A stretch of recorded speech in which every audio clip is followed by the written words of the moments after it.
Welcome into the Toyota Owners 400 edition of the Wedge Adjustment NASCAR DFS show. I'm your host, Josh Neal. You can follow me on Twitter at RotoRacer. I'm joined alongside, as always, by PJ Frappier. You can follow him on Twitter at PJFrapDFS. This week, NASCAR brings us to Richmond, which is a 3/4 mile short track. There's 3 segments, as always. The first is 100 laps, the second is 100 laps, and the third is 200 laps. And I'm going to let PJ discuss how we should start by making our lineups. I think we both agree on this, so I'll let him tell you guys how we're going about it.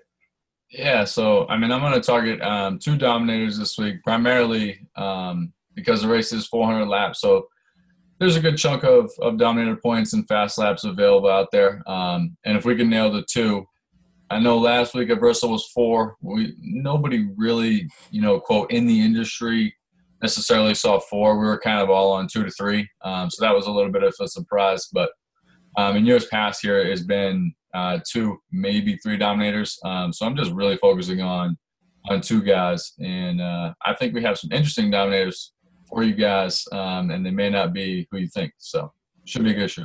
No doubt. All right, we will begin. We're going to do what we did last week. We're going to do it by salary. I'll just go over that real fast. Starting 4,500 with Corey LaJoie. We're going to work our way up to Ty Dillon at 6,100. Then in the next segment, we'll have Eric Almirola, 6,200. We'll work our way up to Ryan Newman at 7,200. Then in the next one, we're going to start with Austin Dillon at 7,400, and then we'll work our way up to Matt Kenseth at 8,800. And then you're going to have your expensive guys starting with Truex at 9,100, and we will end with Kyle Busch at 10,600. Start out with, I'm going to talk about the punts version of this. PJ doesn't like any punts this week, and I don't really like them either. I'll start by saying that, but I'm just going to put it out here. I'm going to start with Cole Witt at 5,200. Now, I do not like his practice times. I don't like his track history. I don't like his car. I don't like his situation at all. But the guy starts 36th, and he's 5,200. If not for that, I would not be on him for that starting position. Granted, he is 5,200. If you're doing your lineups, which I'm not, I've put in a couple on DraftKings, but I'm sure that there will be some lineups that you're going to want a cheap guy to go with all these expensive guys this week. I know I like 6 in that upper division, so I'm going to need a guy like Cole Witt in some GPP lineups especially. And another guy that I don't necessarily like but I have some interest in is Ty Dillon at 6,100. He's done very well here in Xfinity. He very well should have won the Xfinity race today, if not for that late penalty that he got, which Kyle Larson took advantage of on the last restart. So he is driving angry. He's really good in the Xfinity series. I'm going to go ahead and guess he was good here in the trucks. I'm not sure if the trucks race here or not. But yeah, I'm just basing this off Xfinity. I'm basing it off he's going to be driving on a mission because of what happened yesterday. And, they're starting 24th. That's not good for his car and his situation. But, he could get in the top. I could see him finishing 15th. His practice speeds have been really good. So don't hold me to that. But he's worth a shot. And 6,100, I like him better than Danica. And we're going to talk about a guy here in a minute at 6,200 that I like. He's probably a better option per se. So let's move on to that next group, and we'll start with PJ on this one. Yeah, we're going to go to Trevor Bayne here at 6,800, starting 29th. Been really solid all year this year. 13th in single lap, 15th in 10 lap today in happy hour. So I don't know what happened. I didn't actually get a chance to watch qualifying, so I don't really know what happened and why he's starting so far back. But, it's kind of like we talk about, if the guys mess up in qualifying, we got to kind of take advantage of it. And I think this is a spot where we can certainly take advantage of Trevor Bayne. They've been so consistent. So you can really only see him moving up. But again, starting 29th, there's a lot of upside to him. And at that price, it's very cheap. So that's definitely where I'm going to go in this price range. Yeah, and to add to that, he looks really good in practice. He didn't run that many long runs. He didn't run I don't think he ran a 30 or 20. Let me correct myself if he did. Uh, Actually, he did run a 20 lap average, and he was ahead of guys like Earnhardt, Harvick, Larson. So he's got a pretty good car by the looks of practice. So I really like that pick as well. I'm going to be having him. I'm going to go with – I'm going to start with Eric Almirola at 6,200, as I just mentioned. His car looks really good in practice. He did come in fourth here, I think, back in 2015 in the spring race. I think. Don't hold me to that, but he's came in fourth here before. He really likes his track. His car looks really fast. He ran a 30-lap average, and I'll go ahead and say it. He was better than Larson and Kenseth in that 30-lap average, and Logano. So he looks really good in practice, and I know that we sometimes overestimate practice. I'm really guilty of that. But he's at 6,200, so I think you got to put him in some lineups. I think he's going to be really good. I think he's going to be in a winning lineup. I really do think that. So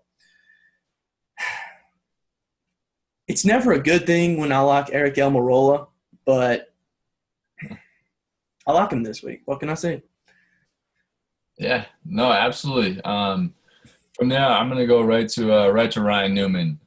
He's at the kind of the top of the price point here at 7,200, starting 13th. This is your guy, by the way. You pick him every week.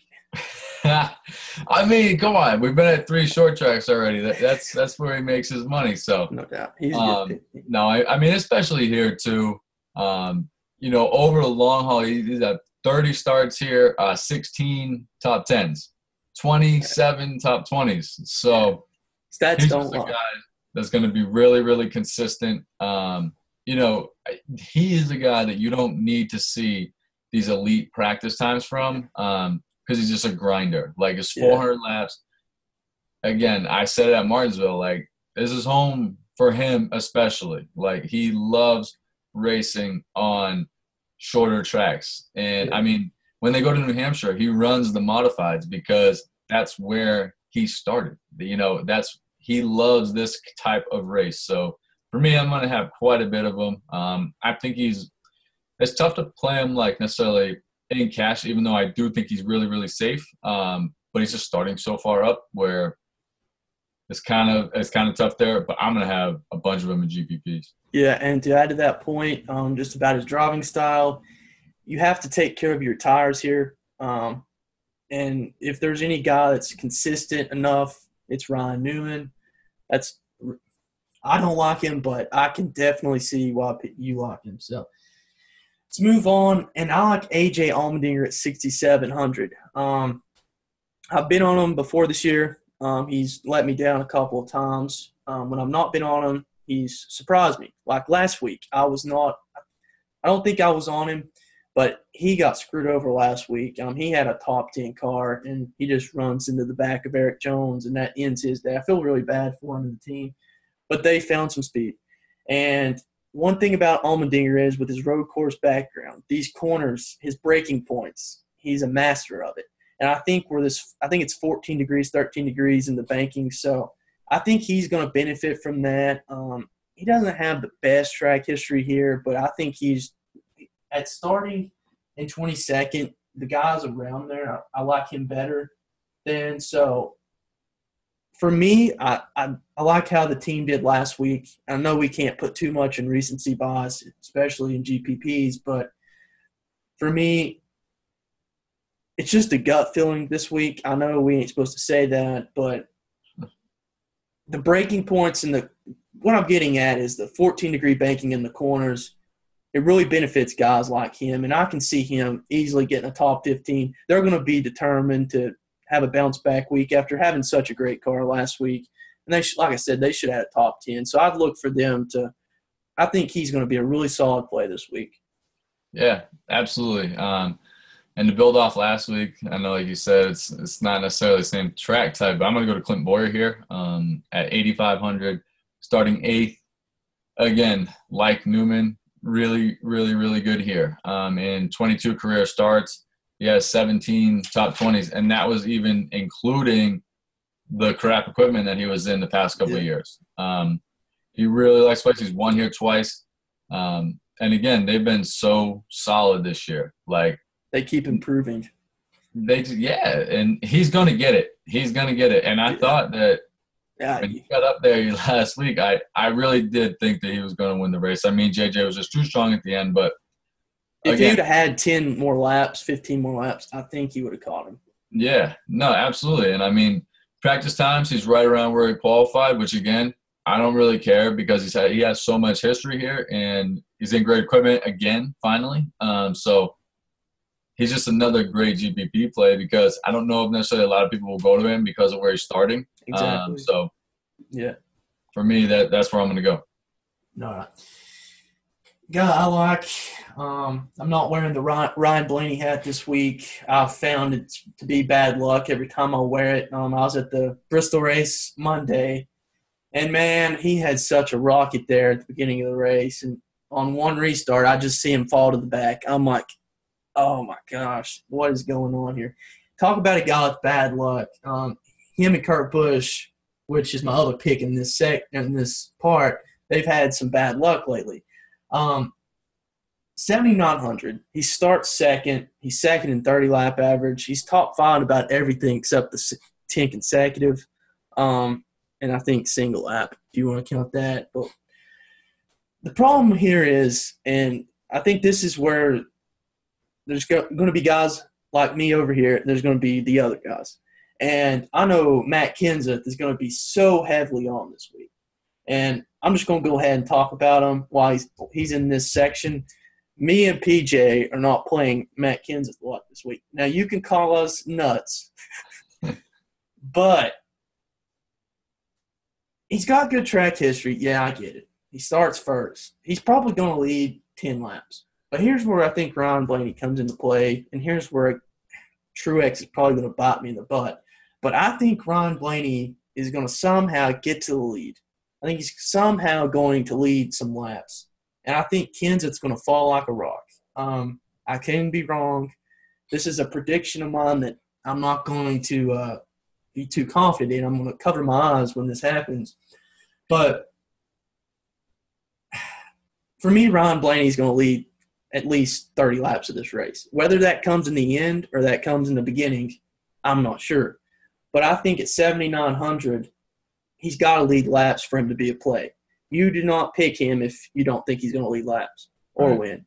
And for me, I think he's going to lead laps. I may pick him to win. If you follow me on Twitter, you already know who I'm going to pick. So yeah, that's all I can say about it. It's more of a homer pick than a professional pick. But he starts second. He's fast. He's got fast cars, and everyone in the industry believes he's going to win a race sooner or later. So this is a home track for the Wood brothers.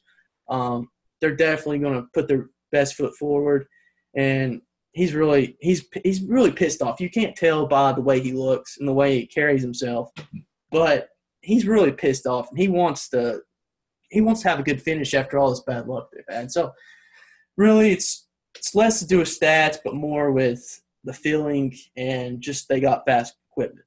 And he's probably the best Penske car this week. Yeah, no, absolutely. There's two more guys that I think we'll touch on in this section, one being Austin Dillon, which is just kind of a disclaimer where we both agreed that there's no need to go into depth. He's 7,400. He's starting last. If you don't pick him tomorrow, thank you for your money. Just play him, and that's all needs to be said. And then from there, I'm going to go right to Eric Jones, who I've liked him a lot already this year. He's had some great cars. He's had his average running position be above where he's finishing, so it's encouraging. And if that can turn around, he's 8,100. He's starting 20th. His teammate, like Josh had just touched on, Truex has, I think, Rocket we'll wait until later, but that's probably going to be my favorite. We'll see. But again, Eric Jones has looked seasoned beyond his years. Exactly. And starting further back than he has been in the previous weeks, just allows you, there's even more upside there. He was 14th in 10 lap in practice and 4th in single lap. And again, I know it's practice and this and that, and they can be misleading. But again, these young guys, like he's one specifically too. He grew up on the short tracks. He's not an Indy guy. He's not a super speedway guy. He's not a dirt guy. Like he's a short track guy. Yeah. So again, I like the upside. And he's actually like he's getting up there in price too. So you better jump on it while you can. Exactly. And I hope people don't play him, and I hope they're scared. But he's finally starting far enough back where I feel, safer playing him. And I like him a lot this week. I think he's a lock for a top 10, if not top 5. Because, last week he had some bad luck. As I mentioned, he had a rocket. I thought at one point he might jump up there and lead some laps. He very well should have, just with some cautions and bad luck. So I really love that pick too. I'm going to go with Kurt Busch, as I mentioned earlier, 7,700. And here's the thing with him. If you watched the end of practice, if you watched the beginning of practice, it sounded like he had a great car. He loved it. Towards the end of practice, Jeff Gordon had mentioned that, or I think it was Mike Joy, one of those guys said he was having some battery issues or some, electric issues. And for me, with Kurt Busch, at the luck he's had, it's just something every week. I've been on him so many times that I don't even know why I'm talking about him right now, but this is a good track for him. If you look at driver averages, he's right near the top in everything. It's hard to not find a Busch brother at the top of a Richmond chart. So for me, I'm a little scared. They're going to have to change their battery. I think they may have to change their battery, and if I'm not mistaken, I think that's going to make him go to the back of the field. I'm not sure if they're going to do that or not. But I don't think that's going to affect my play, honestly. I think he'll be in the top 10 if all goes well. And if I was them, I would change my battery because the luck they're having, they might as well just, nick this while they can and start fresh. But if you look at the averages, it's not going to tell the story. As Jeff Gordon mentioned in practice, he ran his laps on older tires. And there were people passing him, and if you watch practice, you probably got scared away from him if you didn't hear what Jeff Gordon had to say. He said he looked really fast for having that old of tires. So for me, when a guy has a good long-run car, and as we've seen at these short tracks here lately, we're seeing like 100 laps before a caution. It gets boring at times, and if you can have a good long-run car like I think Kurt Busch has, like I said, barring any incidents, there could be something fall from the sky and hit his car and he'd be done for the day. That's just how bad of luck he's had. Yeah. But I really like him. I think quite a few people may be on him. I think the guys with the recency bias stuff, they're not going to be on him. So, I think he's going to be one of the more interesting ownership percentage projections here. I'm going to say 20% just because if you did watch practice, Jeff Gordon liked him. But yeah, I did like him before I heard the battery issues, and that sort of tampered it a little bit. So I'm not going to have him more than 50%. I would probably have him 30%, 20%. But there is that thing you might want to get more than the average person. So I don't know. This is one of them guys that I'm going to have to sit hard and think about tonight. Do you like him? I don't think I've asked you this. Honestly, the battery issues scared the crap out of me just because they had those issues earlier in the year too. So I honestly wondering like if it's a wiring issue, like within the shop. But it's just weird how Harvick and Danica are not having the same issues. Yeah. But it's clearly something that like they have not found yet. Like, so I don't know. Like, it's just weird. It's a weird thing to like keep on having to happen to them. Exactly. And what was it? It was at Atlanta, and then again next week. So many to name. I don't know. I do. I think he will be low owned though, because if people are thinking like I am and they're scared, and he's starting 9th, like he's not starting 20th. And to add to my point, I do think I thought, before I actually thought about them having to change something, I did think he might be one of these guys that's going to lead some laps just because they love their car. So, He's 7,700. This is the lowest Kurt Busch has been, I think. Is this the lowest he's been since Fantasy NASCAR started on DraftKings? I think this is an all-time low for him. So, I He's mean, getting there. yeah, so if you're going to pick him, be sure to cover your eyes for the race. Something will happen to him. He'll probably speed on pit road or something if his car's all right. So, Yeah. anyways, let's move on to the last portion of this. Let's see. I'm going to let you go first with your guys, or one of your guys. So who do you like? Yeah, I mentioned him before. It's Martin Truex, 9,100, starting third. I do think that Kenseth will lead the first couple, but Truex and those guys are bad fast this year. Like, they were really good last year, but they found every possible way to lose races. This year, not that they're winning every week, but they are at least having a legitimate chance to win the race every week because they're not making mistakes. So, and like we were talking about before, Cole Pern is very, very, very underrated. He's right up there with Chad Canals, if you ask me. Oh yeah, he's certainly getting there, and I love Truex. Like, excellent long run speed, excellent single lap speed. If he gets out front, he's going to lead early. He's going to lead a bunch of laps, and I like his chances because on the initial restart, we'll see how it goes. Everybody's been really, really cordial early on in the race, so you don't really see the outside pole sitter dropping back, like at the end of the race or anything. But if Truex can get Blaney quickly and then get Kenseth, I can see him leading a really, really big chunk of this race. And, just to mention, he leads NASCAR in segment wins. So I think it's a lock for him to lead laps. And he's probably going to be driving piss too because I think him and Larson had the two best cars last week, and one of them should have won, no doubt about it. Yeah, no doubt. Let's see, who do I want to say first? All right, I'm going to go with Denny Hamlin. He's a hometown guy, and he's got really good track history here. I think that's something that you really need to factor in here is track history. 9,300. And he starts 16th. If he'd have started 10th, I would still lock him. If he started 8th, I'd still lock him. But he starts 16th. This guy is he's 9,300. And for guys that are going to lead laps, and I firmly do believe he's going to lead, I think he may win a segment.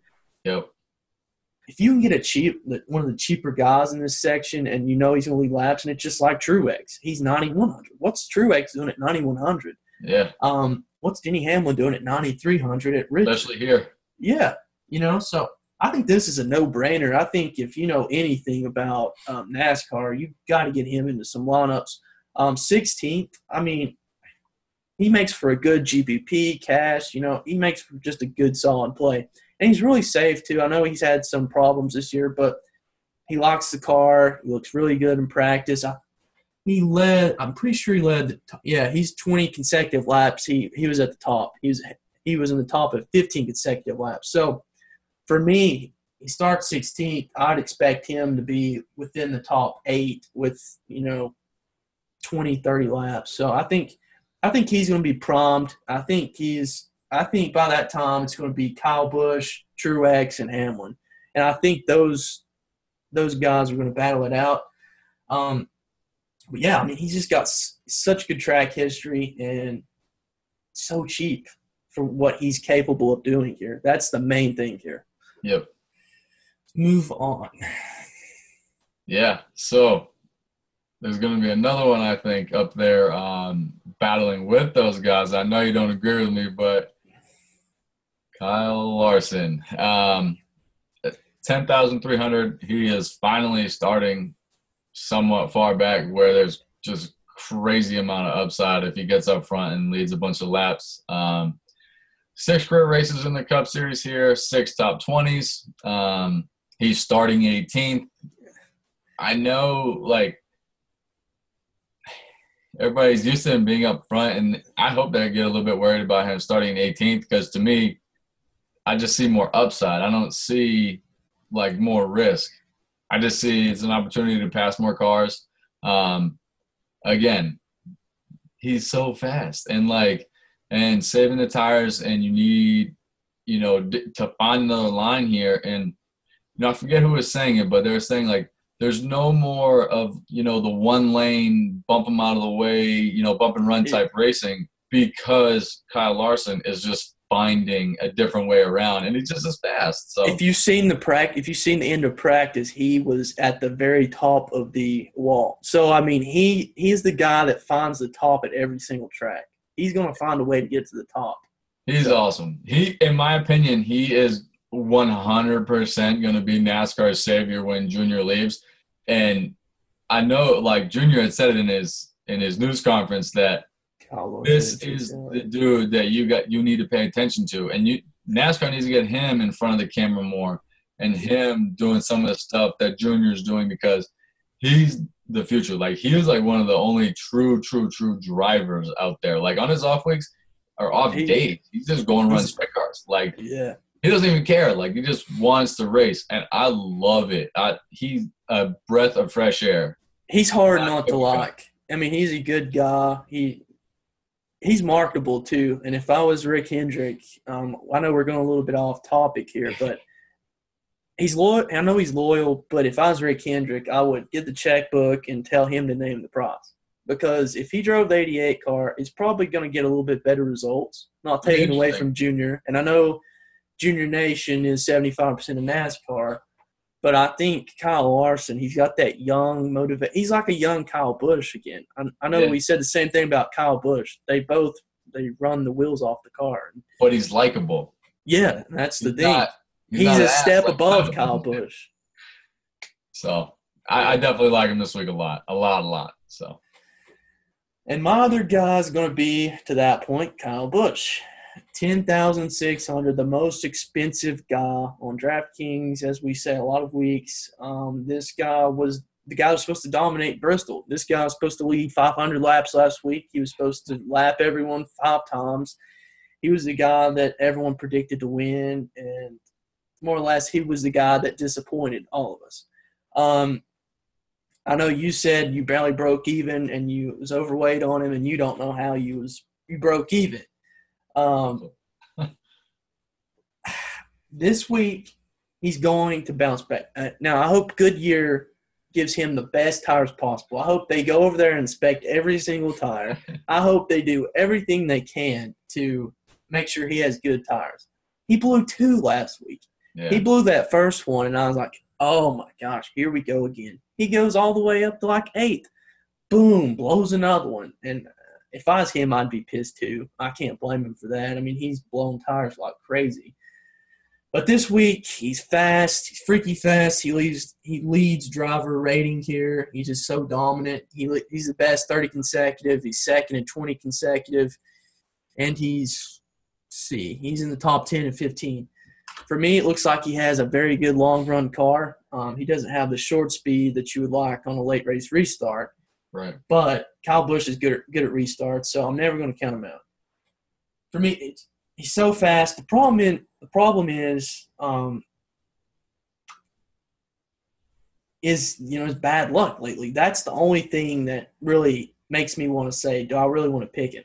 Other than his salary, which his salary, I think you really can't look at salary. I think you got to look at it as if this is Kyle Busch. I know I said Denny Hamlin was too cheap. That's Denny Hamlin. Kyle Busch is a guy we expect to be a contender week in, week out. Denny Hamlin, you got to pick and choose which weeks. Kyle Busch is a guy that's won on every top track. He's a champion. So for me, I think he starts 7th. I think he's going to be right there in top 3 within 10 laps. He's just going to rock it to the front, if not the first lap, because we know he can take it 3 wide at any time. Practice speeds look good. Track history looks good. That's a check mark for me. Now, if you do pick him and you pick him in a lot of lineups, that goes back to Cole Witt at 5,200. You might have to settle for some of those lower-priced guys to fit him in your lineup if you don't go Hamlin and Truex, guys like that. But I think if you fade Kyle Busch, that's the worst. The worst time is to fade Kyle Busch. Do not fade him. I know he's going to kill lineups like he did last week, but I don't think people are going crazy over him like they did last week. I know I'm going crazy over him because I really like him, and I know a couple other people are going crazy over him, but it's just one of them things. You got to keep picking him because one week he's going to win you some money. And I think this week they get on track. JGR as a whole, every single driver I think is going to come in the top 10 or if top 12. There's no excuse why they shouldn't because that team is on fire. I mean, you said Truex, Jones, Hamlin. The only guy I don't like is Kenseth, but I'm not saying, he's not going to come in the top 12. He's probably going to lead laps. But you got anything to add to that? Because I feel like I've just ran out of gas for Kyle Busch. I mean, that's about it. I mean, obviously you can touch on Logano, you can touch on Keselowski. Like, I think those are like sprinkle plays. But for me, as we kind of talked about, I'm going 12 to 15 drivers, in my build. And that's really it. And yes, that's pretty tight and a lot can happen. So, but for me on weeks like this, it's I'm going to be really good or I'm going to be really bad. And I'm just going to accept that. Like, I don't want to keep breaking even. I don't want 25 guys of the 38 guys in my driver pool, 10 to 20% of all of them. And hopefully you get a combination that works. No, like I'm literally probably going to go anywhere from 50 to 75% on literally 3 guys. And then I'm filling with the rest. But that's how I'm going to go this week. So we'll see what happens. Yeah, I'm with you. And just to touch base, I'm going to say it here. So if I'm right, I want everyone to comment on the YouTube video saying I was a genius. But I'm fading Kyle Larson, and I'm fading Matt Kenseth. So I know that sounds better than probably what it is. And when I start making my lineups, I'm going to be like, what the hell am I doing? But it's always hard. It's always hard to pull fade. Like Jeff Gordon kept saying, Kyle Larson is not good at managing his tires. And I know he's had good finishes here. But I think so many people are going to be on him, and which they should. But for me, I'm going contrarian, and like you said, I'm tired of breaking even. I'm trying to look for every advantage I can, and I know that these 2 drivers are probably going to be near 50% owned, and as they should. But I'm banking on Matt Kenseth to have bad luck, as he's had recently. He had a pretty good finish last week. But, Matt Kenseth, he's due for some bad luck. That's what I'm going to say. And Larson's due for, well, I can't say bad luck because he probably should have won the race last week if it wasn't for bad luck. But it's just one of them feelings. I feel like he's going to wreck or something and come in 30th. So it's risky. Don't get me wrong. But I think I got enough guys in that range. I really like Jimmy Johnson as well. I didn't touch on him. I think he might be a good pivot from Larson, a pivot, a guy that's won last week is going to be a pivot, but he's not going to be high owned like Larson is, I don't think. So right. That's what I'm going to do. If you join me, then come join the ship because it's going to be empty. It's just going to be me. I'm going to be on that boat alone, but there's plenty of room on it. Hey, sometimes though it's good to be on an island. Those are the most profitable weeks. So take a stand. I'm tired of breaking even. I want to win. I want to win a GPP so bad, and I know it might be stupid to some people, but it makes really good sense to my brain. I'm not going to try to copy what other people are doing, but oh well.